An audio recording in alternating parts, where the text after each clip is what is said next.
Hello, in front of me I've got Sennheiser CX True Wireless. In this video I'll show you how to pair it with app. In the beginning, make sure that your headphones are connected with your smartphone and then go to Sennheiser Smart Control app. Tap Start, allow, next, allow, open settings and allow Bluetooth. Add product, headphones, and select your headphones.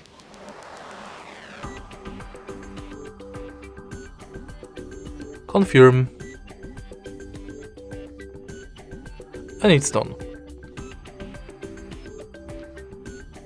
If you find this video helpful, please leave like, comment and subscribe.